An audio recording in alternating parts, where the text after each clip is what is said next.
Somos grandemente favorecidos al gozar de la gracia de nuestro Dios, su misericordia, su paciencia. No solamente al ser salvos, pero también recibir ese socorro oportuno y respuesta a nuestras oraciones. Y el Señor mismo nos dice en su palabra que le pidamos y estamos prestos a pedir. Pero la verdad que hemos exaltado en esta serie de mensajes es que muy poco pensamos en lo que a Dios no le agrada. Es más, lo aborrece. Y dice el Salmo que Dios está airado contra el pecado todos los días. Y esto es para que nosotros apreciemos esa cobertura que tenemos por la sangre de nuestro Señor Jesucristo, que dice que nos limpia de todo pecado y por ende no hemos sido consumidos. En Proverbios capítulo 6 aparecen 7 cosas que claramente dice que el alma de Jehová abomina. Y repito una y otra vez esta palabra porque es lo que debe de hacernos reaccionar. Abomina quiere decir que provoca maldecir. Y por eso es que es tan fuerte y por eso que nos conviene. Y de estas 7 cosas que aparecen en Proverbios, ya dedicamos un sermón a los ojos altivos, otro sermón a la lengua mentirosa. Hoy vamos a hacer una combinación de 3 de estas cosas que aparecen aquí en Proverbios. Ustedes tienen ya ubicado el texto, Proverbios 6, 16 al 19. 6 cosas aborrece Jehová, y aún 7 abomina su alma: los ojos altivos, la lengua mentirosa, las manos derramadoras de sangre inocente, el corazón que maquina pensamientos inicuos, los pies presurosos para correr al mal, el testigo falso que habla mentira y el que siembra discordia entre hermanos. Hoy vamos a estar haciendo una combinación de las manos, el corazón y los pies. Lo primero que dice es las manos derramadoras de sangre inocente. Y tengo que preguntar, ¿hay alguien aquí, algún asesino en serie? Espérense, porque en los días que estamos viviendo hay que preguntar, ¿hay alguien pensando en cometer un asesinato en serie? ¿No? Bueno, pues entonces no le tenemos que dedicar tanto tiempo a la primera. Si hubiera alguno, entonces sí que habría que dedicar tiempo, pero esto habla acerca del respeto que le tenemos que tener a Dios, porque Él es el soberano sobre nuestras vidas. Y hay que no solamente respetar a Dios, sino también respetar al prójimo. Lo segundo que menciona, dice, el corazón que maquina pensamientos inicuos. Y este sí nos concierne. Corazón que maquina pensamientos inicuos. ¿Se ha preguntado por qué se menciona el corazón? Si más bien los pensamientos surgen, son maquinados en la mente. ¿Por qué el Señor está mencionando el corazón? Porque hay una conexión muy estrecha y con el corazón está involucrado la mente, porque lo que aquí está hablando es aquello que amamos.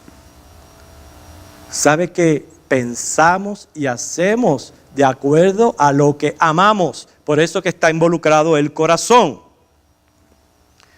Por el amor propio. Y ese amor propio no es siempre saludable. Y es por eso que el Señor dice que aquel corazón que maquina pensamientos inicuos, o sea que maquina pensamientos según lo que ama.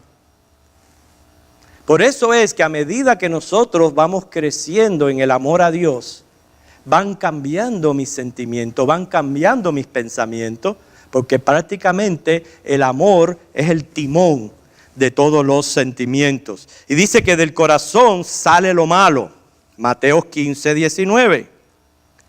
Mateo capítulo 15, versículo 19 menciona esta verdad y ahora entendemos el por qué. Mateo 15, 19. Si cuando nosotros amamos al prójimo, no le hacemos daño.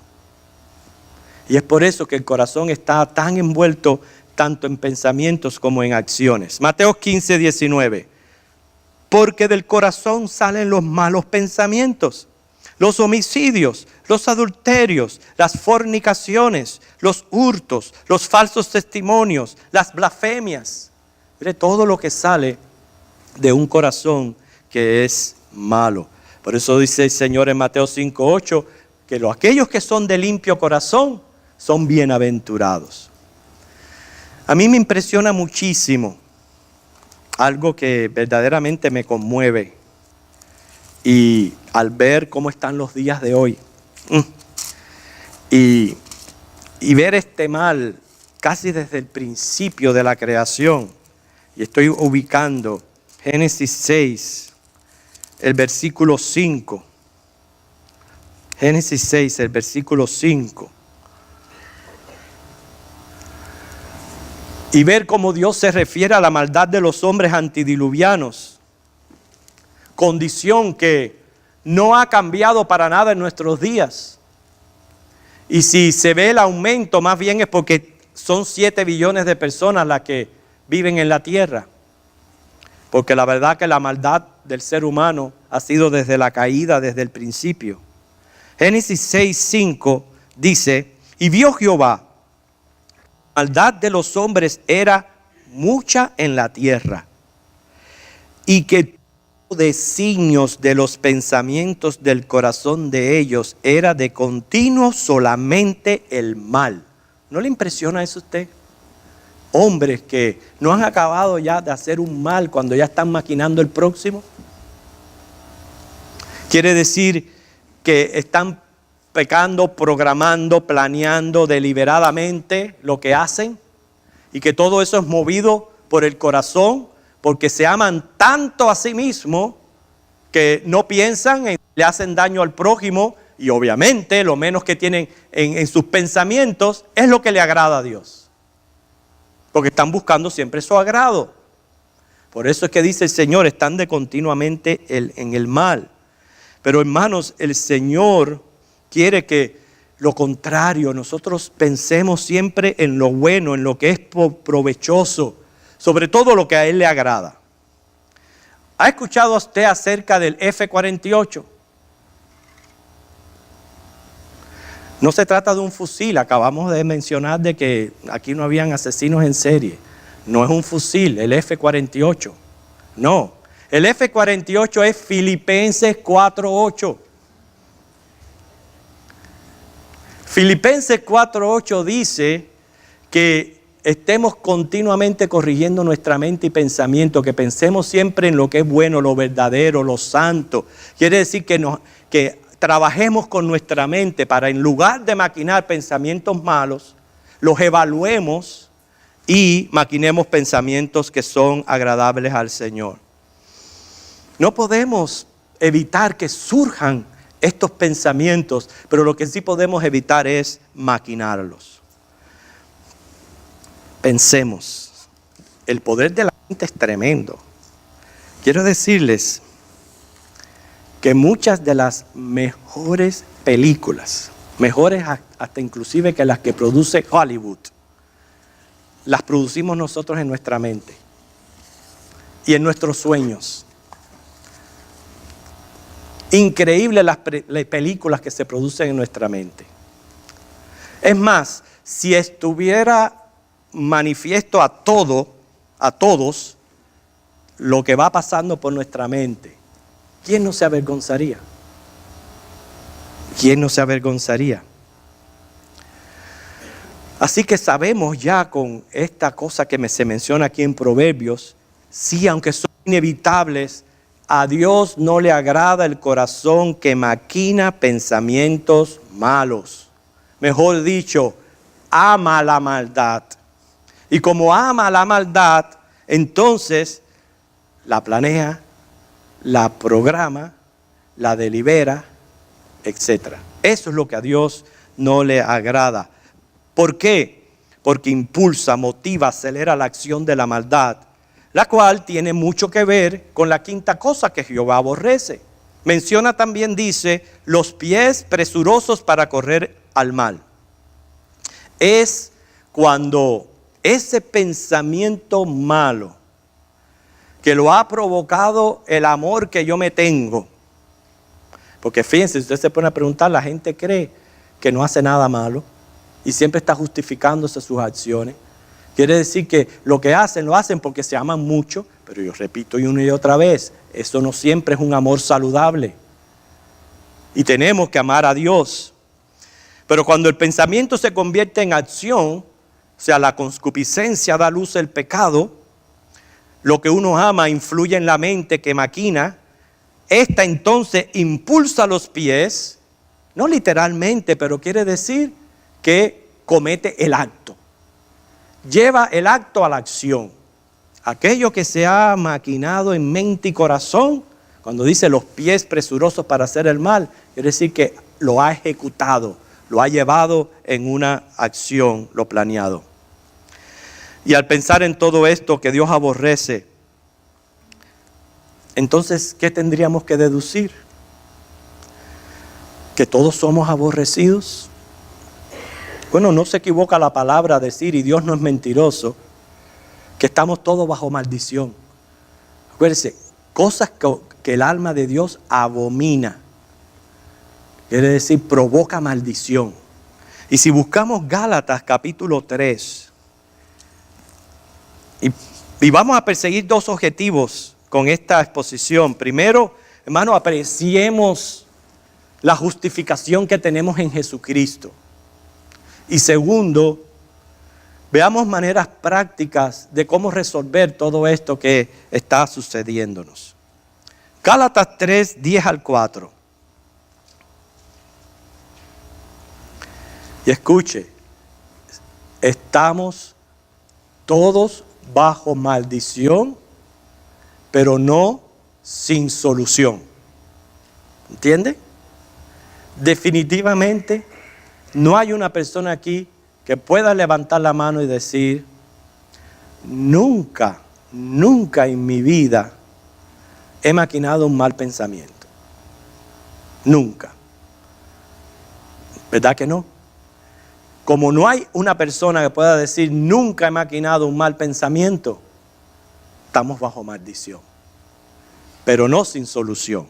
Gálatas 3, 10 al 14. Porque todos los que dependen de las obras de la ley están bajo maldición, pues escrito está, maldito todo aquel que no permaneciere en todas las cosas escritas en el libro de la ley para hacerlas. Fíjense qué grave es esto. Esto no se trata de hoy sí, mañana no. La perfección de Dios requiere que todos los días, cada segundo del día, nosotros estemos haciendo lo perfecto. Imposible. Imposible. Por eso que estamos bajo maldición. Dice, y que por la ley ninguno se justifica para con Dios. Es evidente. Porque el justo por la fe vivirá. Y la ley no es de fe, sino que dice, el que hiciere estas cosas vivirá por ellas.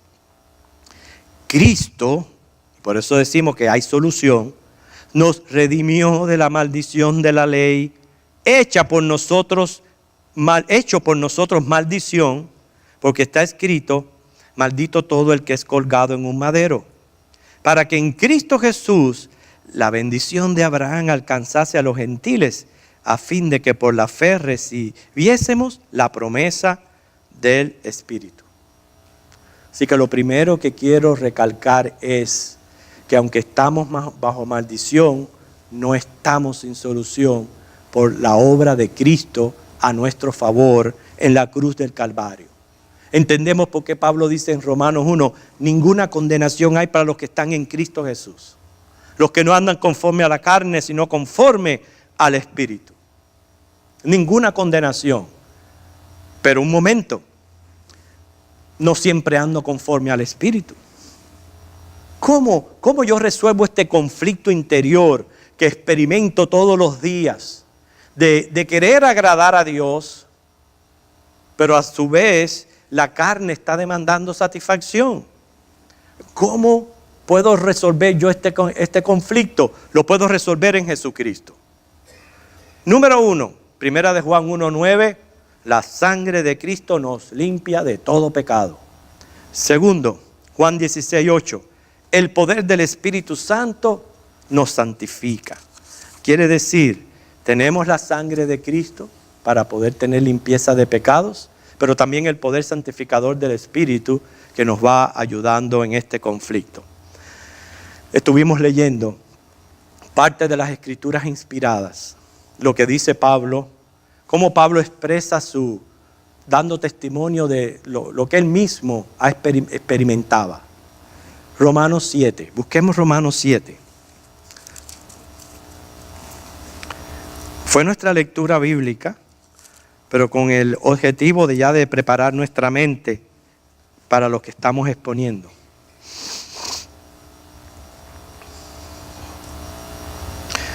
Dice el versículo 14.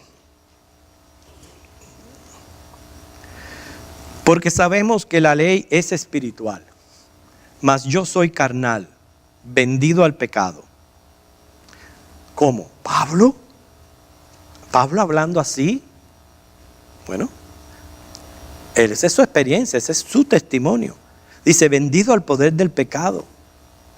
Porque cada vez que nos portamos carnalmente, eso es lo que hacemos, vendernos al pecado, porque ya fuimos comprados y redimidos por Cristo para poseernos.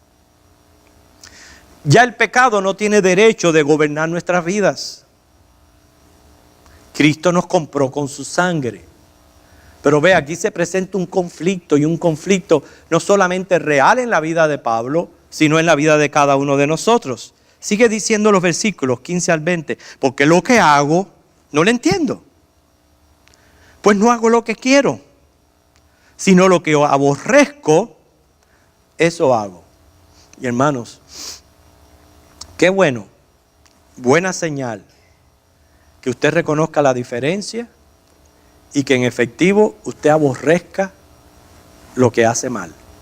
Porque si no lo aborreciera, ahí sí hay peligro. Porque quiere decir que no hay conversión, no hay nuevo nacimiento, no hay nueva regeneración. Así que si aborrecemos lo que hacemos mal, buena señal, pero no podemos contentarnos con eso. Dice, y si lo que no quiero esto hago, apruebo que la ley es buena. De manera que ya no soy yo quien hace aquello, sino el pecado que mora en mí. Y yo sé que en mí, esto es, en mi carne, no mora el bien. Porque el querer el bien está en mí, pero no el hacerlo. Porque no hago el bien que quiero, sino el mal que no quiero, eso hago. Y si hago lo que no quiero, ya no lo hago yo, sino el pecado que mora en mí. En su diagnosis de lo que él está ocurriendo, cuando uno trata de santificarse mediante la observancia de la ley, habla de un doble yo. Un doble yo que se debate en su interior y que él no entiende su proceder, porque como ya está vivo espiritualmente, lo que a él le agrada, lo que le satisface, lo que le da paz, es hacer el bien. Pero en cuanto hace el mal, se da cuenta que no es lo que quiere, pero sin embargo lo hace. Hace lo contrario. ¿Por qué? Porque esto es lo que impulsa la vieja naturaleza, las demandas de la carne. Por eso es que es necesario que cuando el Señor venga y nos lleve, nos dé un nuevo cuerpo, un cuerpo glorificado, un cuerpo que ya no tenga estas luchas y estos apetitos de este cuerpo carnal. Él está presentando ahí una realidad. Y dice, la ley es buena, según el versículo 16. O sea que una vez que él aborrece lo que hace, indica a la vez que la ley es buena. ¿Y quién puede discutir eso? No solamente la ley es buena, la ley la necesitamos. ¿Usted se imagina este mundo sin ley? No la necesitamos. Pero es obvio, porque cuando uno hace lo bueno, nadie se tiene que arrepentir por lo bueno, porque estamos haciendo bien y no tenemos cargas de conciencia. Pero cuando uno hace lo malo, ya enseguida sentimos ese fastidio, fastidio que es al cristiano lo lleva a confesar arrepentido. Y no solamente a confesar arrepentido, a rogar por fortalecimiento y santificación. O sea que el creyente ha experimentado ya una regeneración, un cambio de naturaleza, pero aún vive en un cuerpo de pecado, una mente contaminada y deseos en el corazón que hay veces no son correctos. Y hablando del hombre espiritual, es cierto que él no quiere practicar ese pecado. Sería incoherente de que el hombre espiritual, ese nuevo que nació, pues se deleite en el pecado. Es totalmente incoherente. Por eso él dice, no, el que practica el pecado es el carnal. Pero no nos equivoquemos, no es otra persona. No son dos personas, es una sola, es uno mismo. Por lo tanto, sí voy a rendir cuentas por el hombre carnal. Y el pecado que cometo sí va a cosechar consecuencias. Y sí va a cosechar disciplina. Aunque sea salvo, aunque esté libre de condenación, sí el Señor juzga a su pueblo. Así que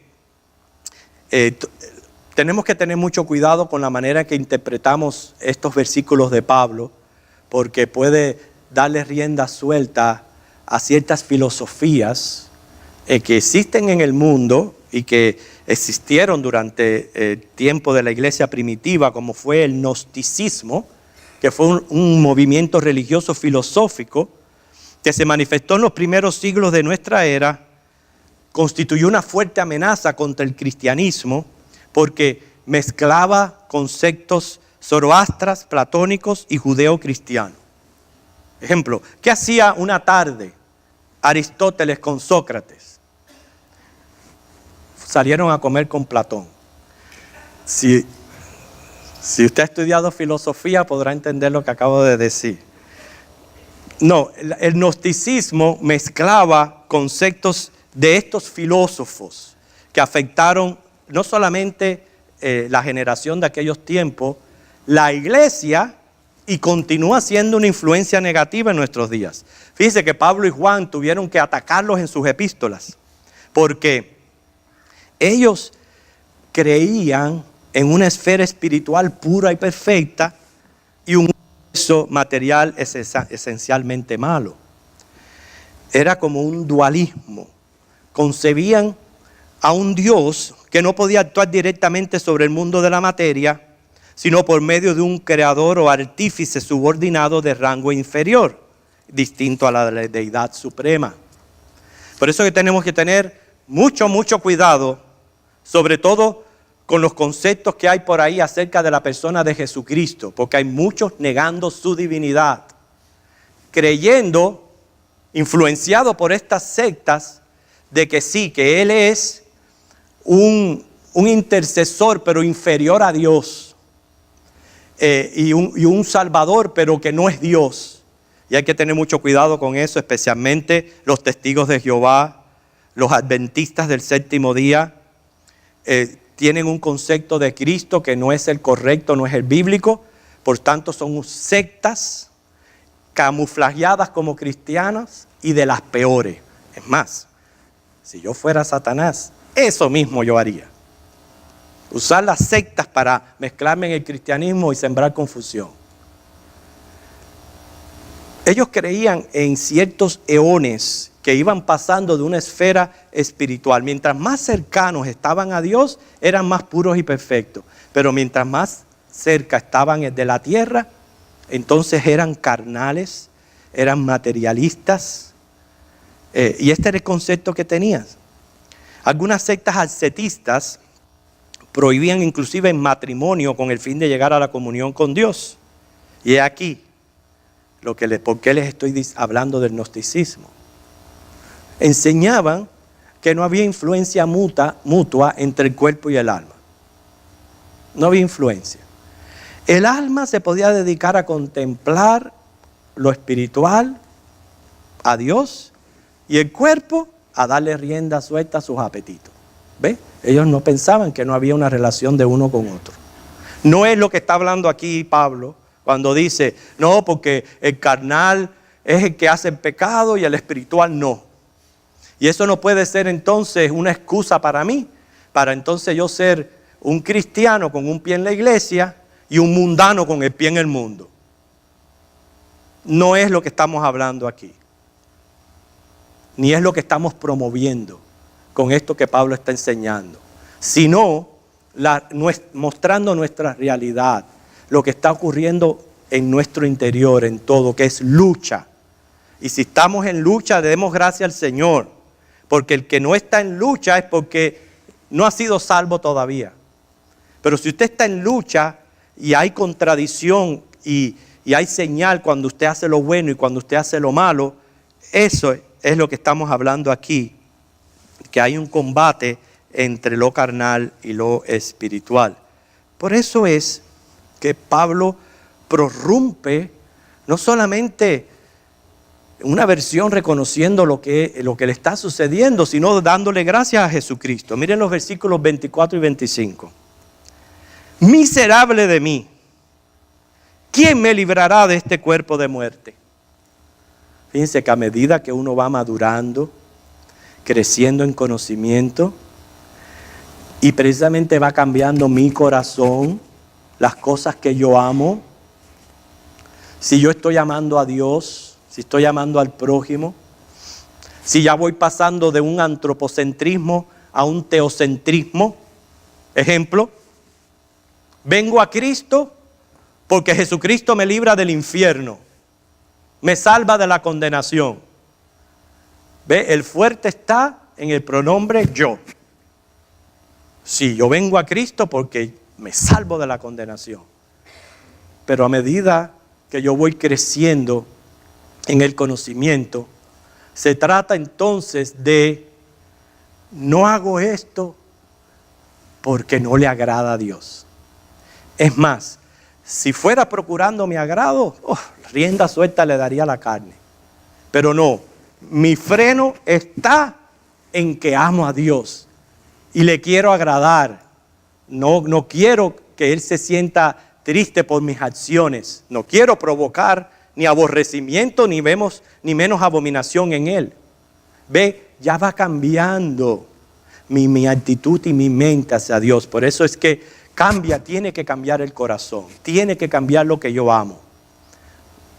Las personas hacen las cosas malas precisamente porque se aman demasiado. Mire, las infidelidades dentro de los mismos matrimonios que causa tanto daño es por el alto amor propio que hay. Porque entonces ya no se conforman, no quieren otras cosas, pero es porque se aman demasiado. Por eso lo que tiene que cambiar es mi corazón. Y tengo que pedirle al Señor que lo cambie. Y Él entiende, soy un miserable por esta condición. Mas dice, gracias doy a Dios por Jesucristo Señor nuestro. Así que yo mismo con la mente sirvo a la ley de Dios, mas con la carne a la ley del pecado. Lo bueno de este reconocimiento es que nos lleva a hacer algo al respecto. Porque mientras que yo esté en un estado de negación, donde yo esté negando mi condición, yo ni busco solución, ni acudo a nadie que me ayude. Dice, con la carne sirvo a la ley del pecado. Con la mente sirvo a la ley de Dios. Así que 3 cosas le servían de consuelo a Pablo. Él se deleitaba en las promesas de Dios. Esa culpa de corrupción que sentía era debido a una ley bien definida y aprobada que tenía en su mente. Y esto es bueno porque es conciencia, una conciencia despierta, alerta. No es una conciencia dormida ni menos cauterizada, sino que es una conciencia alerta. Y su mayor consuelo está en el recuerdo constante de la gracia de Dios, como de su propia miseria. Por eso Él da este grito triunfal: gracias a Jesucristo me veré libre. ¿Cuándo? El día que seamos glorificados. Así que, hermanos, hemos añadido 3 cosas más que claramente Jehová dice que Él aborrece y su alma abomina. Quiere decir, provoca maldición. Manos sangrientas, corazón malo maquinador, pies listos para cometer el mal. Esto hace que el hombre, en lugar de ser bendecido, más bien esté bajo maldición. Y gracias a Cristo no estamos bajo maldición, sino bajo un pacto de bendición. Hemos escapado del infierno. Tenemos acceso al trono de gracia, orando. Pero no todo es perfecto aún. Lo va a ser perfecto, hermanos. Y eso debe de servirnos de consuelo, de más fuerza moral, de saber de que un día vamos a ser perfectos. Ya no vamos a tener esta lucha. Es más, y ese es mi deseo porque ya el Señor venga. Número 1, por ver a nuestro Señor. Número 2, por ya salir de este cuerpo. Y ya estar en un nuevo cuerpo que va a tener apetitos completamente diferentes a este. Va a ser perfecto, va a ser santo, no más tentación, debilidades, no más lucha, no más corazón pensando y maquinando cosas malas. Fíjense que en los tiempos de antediluvianos, como dice el Señor, los hombres estaban continuamente pensando en lo malo. Y decide destruir ese mundo y quedaron nada más que Noé y su familia. Solamente Noé y su familia, y porque él era justo. Y miren de Noé y su familia cómo está el mundo actual.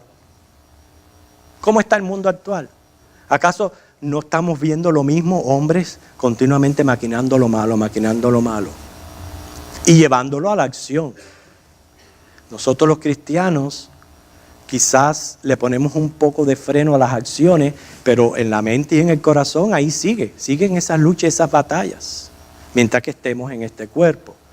Pero tenemos solución en Cristo y tenemos esperanza. Se dice que los 3 enemigos del alma son el diablo, el mundo y la carne. Y de estos 3, ¿usted sabe cuál es el peor? La carne. Es el peor. Al pobre diablo le echamos la culpa por todo. La verdad que a veces me da pena. Que por todo le echamos la culpa, cuando mi enemigo mayor soy yo mismo. Entonces debemos de preguntarnos, en esta batalla se presenta como un símil de 2 hombres, porque no es que sean 2 personas, soy yo mismo, pero lo presenta como un símil de 2 hombres que están batallando y luchando. ¿A quién estamos alimentando más? ¿A quién? ¿A cuál de los 2?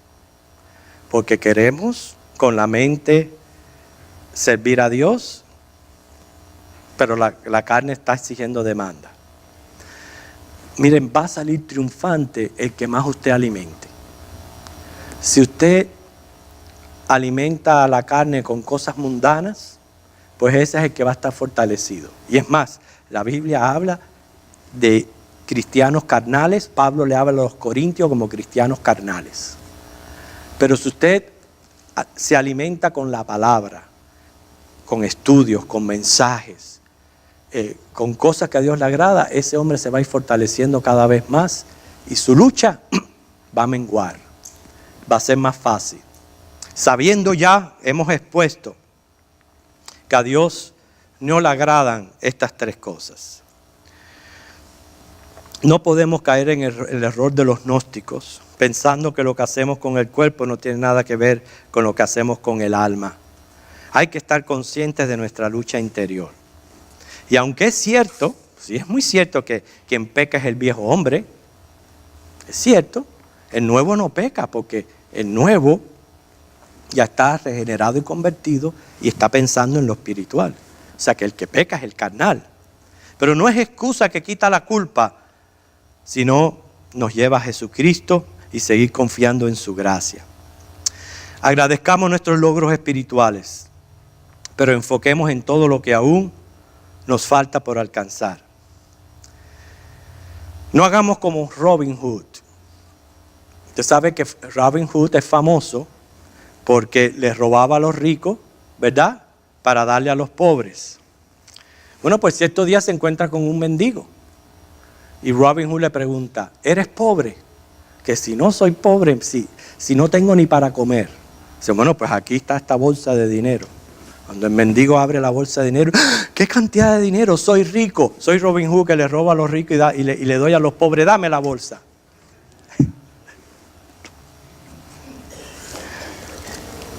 No hagamos como Robin Hood, de que porque pienso de que el hombre carnal es el que hace las cosas, es excusa para yo darle rienda suelta a la carne. No hay que reprimirla, hay que crucificarla, hay que matarla, hay que alimentar el espiritual.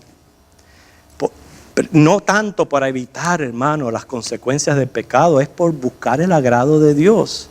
Es lo que estamos haciendo énfasis en esta serie. Porque yo le pido a Dios, pero nunca pienso en lo que a Él le agrada, ni en lo que Él aborrece y abomina. Tenemos que también pensar en nuestro Dios y serle pues agradable. Que el Señor le bendiga, hermanos. Vamos a sentarnos a la mesa. Y como la misma palabra nos insta a que cada uno sea su propio juez.